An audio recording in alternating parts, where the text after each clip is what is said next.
Amerika Serikat terus memberikan ancaman serangan ke Iran di tengah proses perundingan pengendalian senjata nuklir. Presiden Amerika Serikat Donald Trump mengungkap sinyal ini saat konferensi tingkat tinggi Dewan Perdamaian atau Board of Peace di Washington DC Kamis lalu. Trump memberi waktu 10 hari kepada Iran untuk setuju tak lagi mengembangkan senjata nuklir. Jika tak sepakat, Trump memberi ultimatum Iran akan menghadapi konsekuensi buruk yang akan terjadi. Menurut Trump, stabilitas keamanan di Timur Tengah akan terancam jika Iran memiliki senjata nuklir. It's proven to be over the years not easy to make a meaningful deal with Iran. We have to make a meaningful deal, otherwise bad things happen. So now we may have to take it a step further, or we may not. Maybe we're going to make a deal. You're going to be finding out over the next probably 10 days. They can't have a nuclear weapon. It's very simple. You can't have peace in the Middle East if they have a nuclear weapon.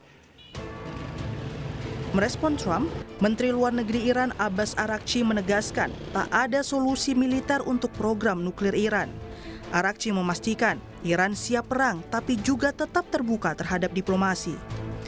Sebelumnya, pemerintah Amerika Serikat dan Iran sempat bernegosiasi secara terpisah di Jenewa, Swiss 17 Februari lalu. Namun negosiasi tersebut buntu tanpa kesepakatan. One thing I have to emphasize is that there is no military solution for Iran's nuclear program. That has been tested last year.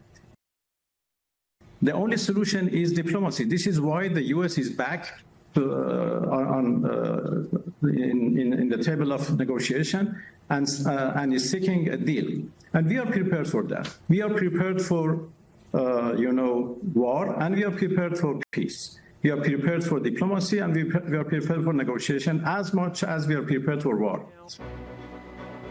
Pasca ultimatum Trump kepada Iran, sejumlah kapal perang Amerika Serikat terlihat memasuki Laut Mediterania sejak Jumat lalu.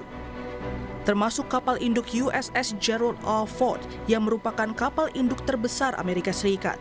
Sementara itu, belakangan ini kapal perang Rusia berlabuh di Iran jelang latihan bersama antara kedua negara. Iran mengumumkan telah menutup sebagian Selat Hormuz yang merupakan rute bagi 1/5 pasokan minyak dunia untuk latihan militer dan uji coba rudal.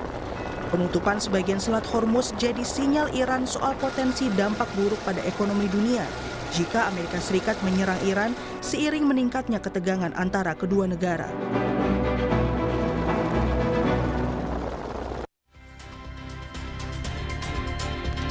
Ketegangan antara